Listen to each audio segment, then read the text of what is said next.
Hey guys, Susanna here. Well, I am back with some new products in my website. I had a lady come and clean me out of 20 items. So, yeah, very awesome sale. Unusual, but I thought, well, I better replenish and sort of rejig it. I rejigged this one, and I got this one from my special stash, and I've got a few other bits and pieces as well. So this one was originally these little large scissors case ones, and so I took the scissors case templates out, and I've got the chenille in there, and that everything that you need, including the little embroidery thing, that's to make this. Okay, I've got one with, let me try and move these over, mouse and a teacup, a gardening one, hopefully you guys can see it and it's not too shiny. This one's really cute.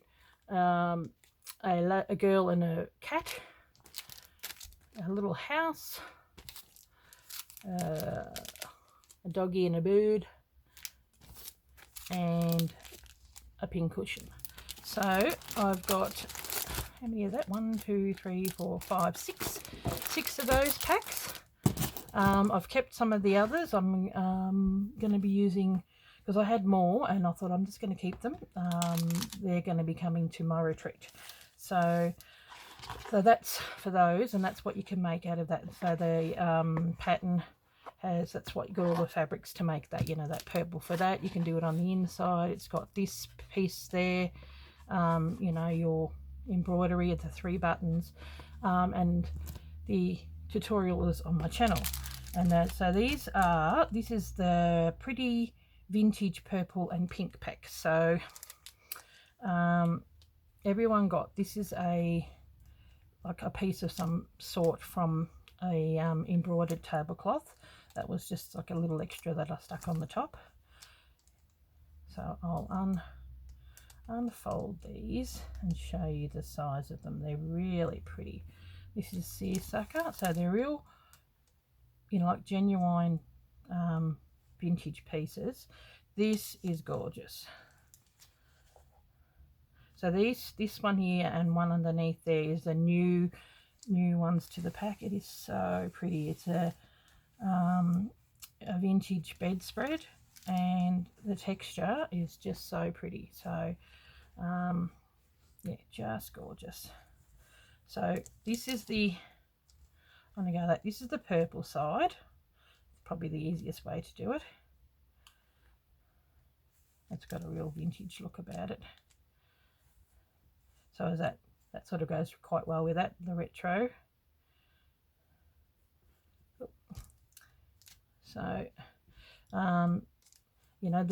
some of these bits were what I had left. So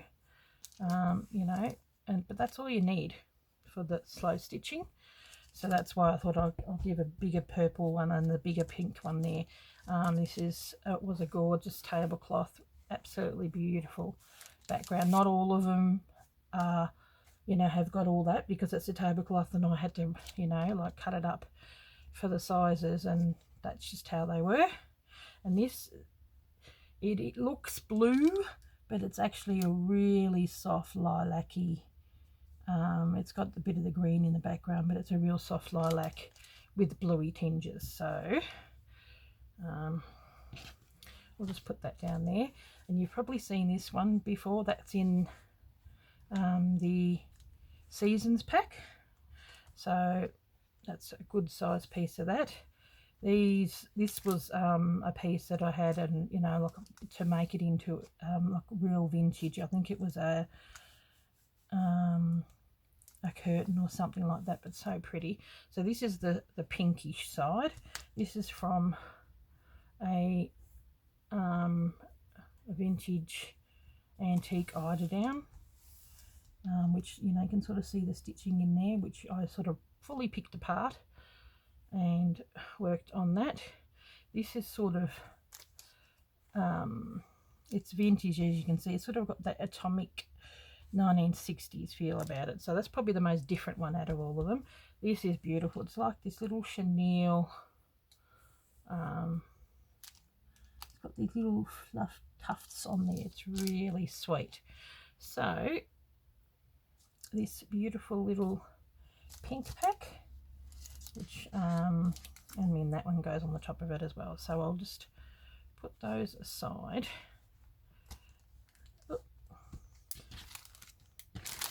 And show you through the blue one. Pink and purple pack. So this blue one, this is very special, and it's about $5 dearer than most because there's about 5 1930s antique piece in there. So this is the 1930s piece, and I actually have kept a pack for myself. I just sort of packed it up for myself, put it in one of those, because there's so many bits that once it's gone, that's gone. So I've got 15 of the other one, and I've got 15 of this one. So I made 16 packs so that I could keep some for myself. Isn't that beautiful? It's just so pretty. And it looks like the modern day fabrics that you can get today, but they're reproductions. So this is another 1930s one as well. So this is a vintage sheeting I got from a mill market or a vintage market. So, and this is probably the odd bod, but I got this because I really wanted to do, I saw it and I thought, oh, beautiful opportunity to do a sea themed like quilt, and you could really sort of go to town, have that as a centerpiece, do you know, like sea theme stuff, and like have it like a little treasure map for kids.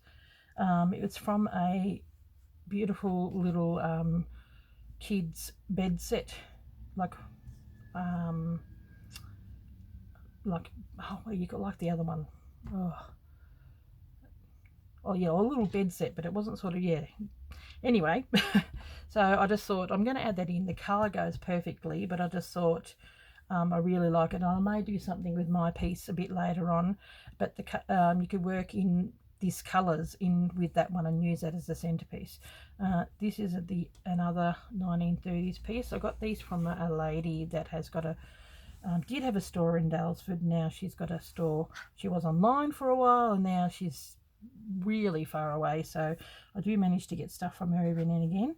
I mean, some of them are still, like, they've all been washed, but see, still got a little bit of marking and stuff, but genuine 1930s fabric. So, and you can tell because of the width of the fabric that you get, like as in the cut, you know, when it's really small, the smaller the width of them, the older they usually are.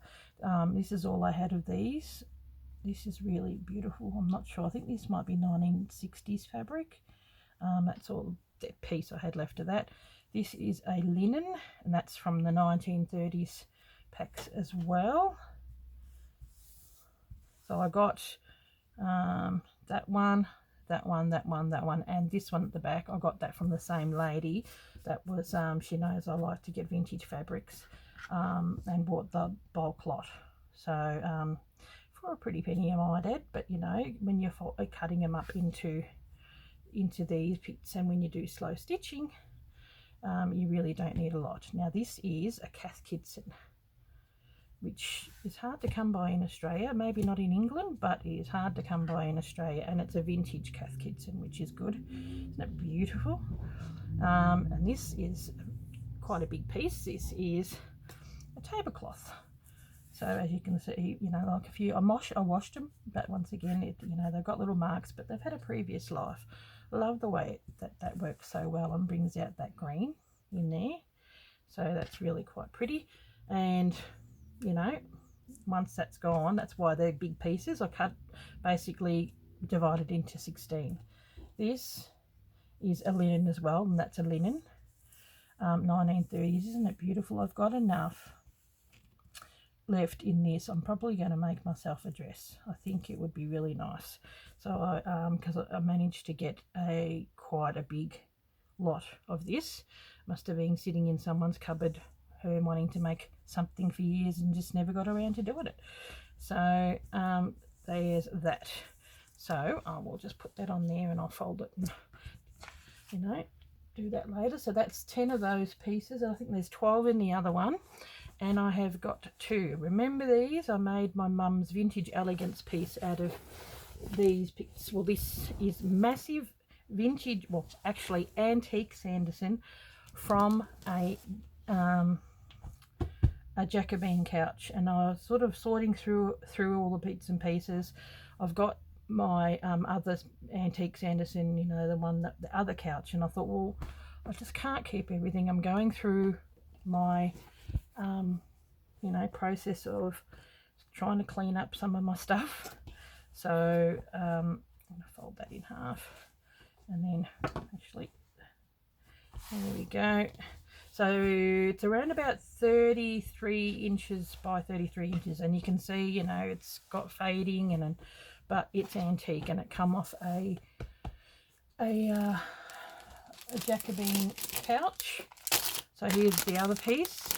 So I've got 2 of those pieces. I thought I sold one to a lady in America, and I thought, well, I might as well put the others on there. So first in, best dressed, and that's it. Once these are gone, these are gone. And I've already made something with this, and I've got leftover bits of just this olivey greeny colour, like, you know, where the edges of the couch and everything were. So no worries. Well, there we go. So got all these bits and pieces.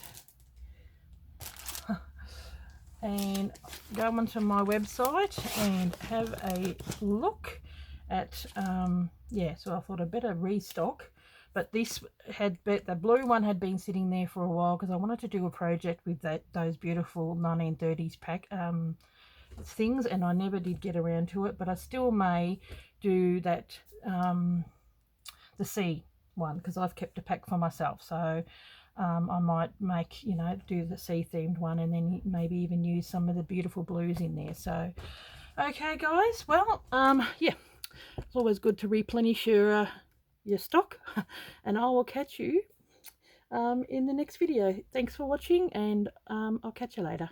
Bye.